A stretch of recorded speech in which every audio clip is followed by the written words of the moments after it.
The price of a quick fix.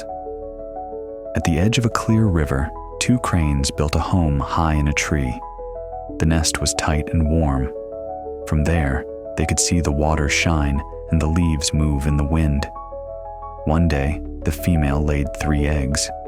The pair stood close, quiet and proud. They dreamed of tiny feet, soft chirps, and a new life. Every morning they checked the eggs. Every night they tucked them in with straw. They felt safe. On a bright morning, they flew down the river to eat. The water was full of fish. They hunted, they drank, and then they hurried back. When they reached the nest, the world stopped. The eggs were gone. No shell, no tracks, no sound. They searched the branches, the trunk, the ground below. Nothing. Their hearts felt heavy.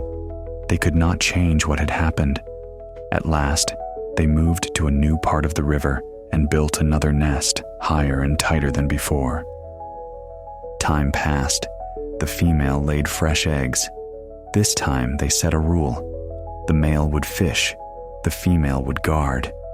Day after day, they kept to the plan. They hoped it would be enough. Then, one morning, the male returned and heard his mate cry. The eggs were gone again. She had seen the thief. A snake had slid up the trunk, cold and quick. When she tried to fight, it turned and bared its fangs. She had to step back. She watched, helpless, as the snake swallowed their future. The male felt anger rise in him. He felt shame too. He flew to the bank and found a friend, a crab who was old and calm. The crane spoke fast. "A snake took our eggs again. I do not know what to do." The crab listened, eyes steady, claws still. "We will think," he said. "We will not rush." He sat in silence for a while. Then he leaned close and shared a plan in a low voice. The crane felt hope return. He rushed to the tree and told his mate. She was afraid. "What if we are wrong?" He looked at her and said, "We must try. Doing nothing will not save us." The female laid again. The next day, the male went to work. He caught small fish and left them on the ground in a line. The trail ran from a mongoose burrow to the foot of the crane's tree. Then he flew to the snake's den and shouted, "We have eggs!" His voice shook, but he stayed. He wanted the snake to hear. He wanted the plan to start.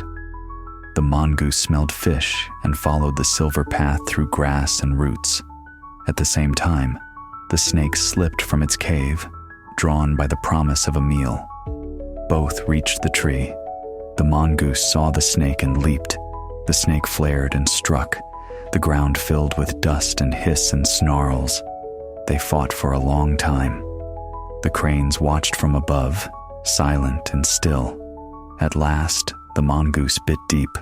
The snake fell quiet. The river wind returned. The leaves moved again. The cranes breathed out. The threat that had haunted them was gone. The next day, the cranes went to the river as usual. The water was bright. The fish were quick. They ate and flew home, lighter than before. But as they neared the tree, they froze. The mongoose was climbing down from their trunk. They rushed to the nest. The eggs were broken and empty. The plan had killed the snake, but it had brought a new danger that was worse. The easy answer had planted a deeper problem. Friends, this happens to us too. We meet trouble and look for a quick way out. We grab the first fix, and we feel safe for a moment. But some quick fixes hide a price. A loan that seems simple can grow like a weed. A lie that seems small can spread like smoke. When fear is high, our minds run fast and skip the hard steps of thinking. The cranes wanted safety now.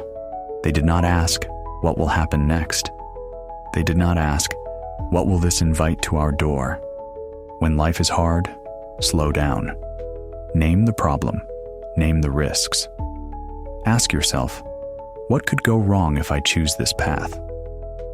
Talk to someone wise who is not inside your fear. Make a plan that solves the route, not just the moment. The cranes learned too late that a short road can lead to a longer pain. You can choose better. Breathe, think, then act. That is how you protect what you love. Thank you for watching. If this story helped you, share a kind word and subscribe so you do not miss the next one.